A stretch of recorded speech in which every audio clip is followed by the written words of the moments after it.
দীর্ঘ ১৭ বছর আওয়ামী লীগের যে নেতাকর্মীরা ছিলেন তাদের অধ্যত্বপূর্ণ বক্তব্য, বিভিন্ন রকম অ্যাক্টিভিটিসের কারণে বাংলাদেশের জনগণ ক্ষিপ্ত ছিল।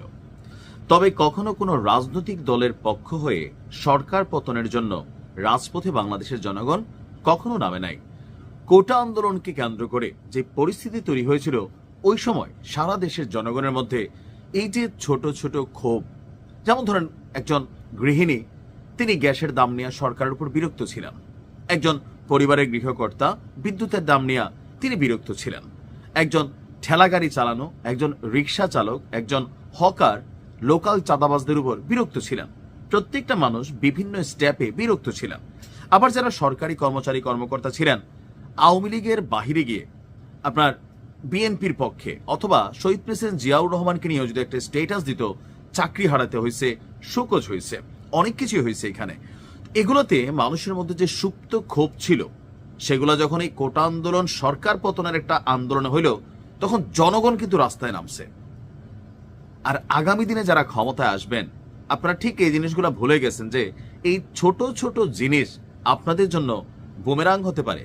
বাংলাদেশের মানুষ একটা জিনিস তো শিখা গেছে, এই শিখাটা আপনি যখন যে ক্ষমতায় ছিল তার বিরুদ্ধে অ্যাপ্লাই করছেন, আপনি ক্ষমতায় গেলে আপনার বিরুদ্ধে অ্যাপ্লাই হবে ভাই।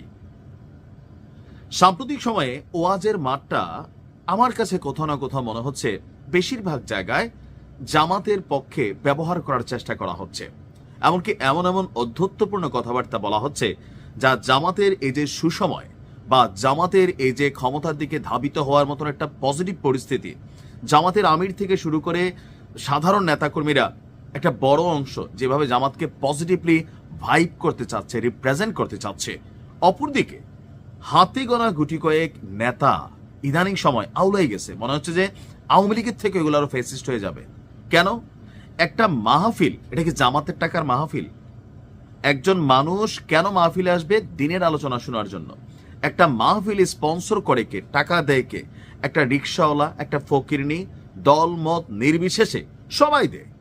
তো সেই মাহফিলে কারা যাবে কারা যাবে না, সেটাকে আপনি জামাতের নেতা হিসাবে নির্ধারণ করতে পারেন? অবশ্যই পারেন না। বিষয়গুলো নিন্দনীয়। সিরাজগঞ্জ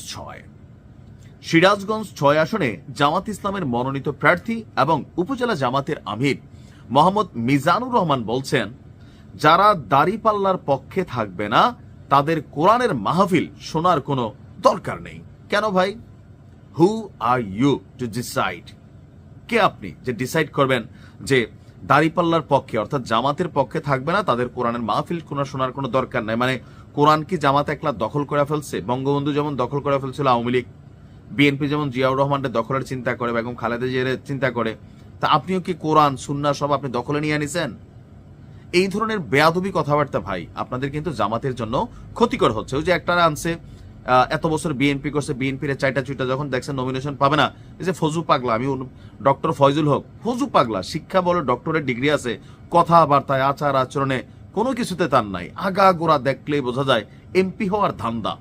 এই যে লোকগুলা বলছে সারা জীবন অন্যায় করে বিড়িতে টান দিয়া, ভাই দেখেন জামাতে অনেক ভালো প্রার্থী আছে। আমি আমার কুমিল্লা ৫ নিয়ে বলি, আমি কুমিল্লা ৫-এ বলি, আমাদের যিনি জামাতের প্রার্থী আছেন তিনিও একজন ডক্টরেট, আরেকটা বিড়িতে বলছি, ওনার কথাবার্তা আচার আচরণ সবকিছু ভিন্ন। আর আপনি একজন ডক্টরেট হইয়া কি বক্তব্য দিলেন? এই যে আজকে জামাতের আমির যে বক্তব্য দিলেন, আপনার হচ্ছে কায়েমপুর ইউনিয়নের স্বরূপপুর, কাশীনাথপুর, আব্দুল মাজিদ হাফিজিয়া এবং দাখিল মাদ্রাসার উন্নয়ন কল্পে যেই ইসলামী জলসা বা মাহফিলের আয়োজন করা হলো, সেখানে আপনি চট করে এই বক্তব্য দিলেন যে যারা দাড়িপাল্লার পক্ষে থাকবে না তাদের কোরআনের মাহফিল শোনার কোনো দরকার নেই। আমি অনুরোধ করতে চাই, কোরআন আর আল্লাহর আইনকে প্রতিষ্ঠার জন্য সবাই দাড়িপাল্লার পক্ষে থাকবেন। আপনি কি মদিনা সনদে দেশ চালাবেন? দেশ কি ইসলামিক প্রজাতন্ত্রের রুলসে চলবে? ইসলামিক প্রজাতন্ত্র তো গণতন্ত্রই নাই, খেলাফততন্ত্র। তো আপনারা যখন এগুলা বলেন, আগের মতন কিন্তু মানুষ বোকা নাই ভাই। আপনার বুঝতে হবে যেটা ডিজিটাল যুগ। আপনি যেখানে বসে যে বক্তব্যটা দিচ্ছেন, মুহূর্তের মধ্যে আপনার এই বক্তব্যের জন্য 10টা ভোট তো বাড়তেছে না, বরঞ্চ পুরোটা দলকে মানুষ ধর্ম নিয়ে বাড়াবাড়ি কখনোই পছন্দ করে না। Trust me. আপনি ইসলামের আইন করবেন না কি করবেন, এটার জন্য মানুষ আপনার ভোট দিবে? আপনার মনে হয়েছে যে আপনি এরকম বক্তব্য দিলে আপনি আপনার দলের জন্য কুলাঙ্গার মানে কে? যে নিজের ইয়ার মধ্যে আগুন লাগাই দেয়। তা আপনি তো নিজের যে দলটা, সেই দলটার যে ভাবমূর্তি ছিল, নষ্ট করতেছেন। শোকস টুকস না, জামাতে অনেক যোগ্য উত্তরসূরি আছে, আমার মনে হয় এদেরকে বাদ দিয়া 2-4টার বাদ দেন। যে সাম্প্রতিক দেখেন একের পর এক এরা যেন থামছেই না। আপনি দেখছেন ধর্মের ব্যবসা, ধর্ম নিয়ে কোনো রকম কথা বলা, একটা মাহফিলে কে যাবে এটা ডিসাইড করার আপনি অধিকার রাখেন না। আর আপনার এই বক্তব্য শুধু আপনার জন্য ক্ষতিকর হয়নি, সিরাজগঞ্জ 6 আসনকে ক্ষতিগ্রস্ত করে নাই, সারা বাংলাদেশে জামাতের বিপরীতে একটা ন্যারেটিভ তৈরি করার জন্য আপনি সুযোগ দিয়েছেন। প্রকাশ্যে আপনার ক্ষমা চাওয়া উচিত। আমার মনে হয় যে জামাতের যারা কেন্দ্রীয় টিম আছেন এগুলোর ব্যাপারে একটু সচেতন হওয়া দরকার, নির্দেশনা দেওয়া দরকার। মানুষ এই ধরনের বাটপাইরা কথাবার্তা পছন্দ করে না। জামাত অনেক ভালো কাজ করছে, মানুষ জামাতকে ভালোবাসে যারা ভালোবাসার, কিন্তু এই ধরনের কথাবার্তা বললে কি হবে জানেন? ফ্লোটিং ভোটার যারা, তারা আপনাকে অপছন্দ করবে। ভালো থাকুন।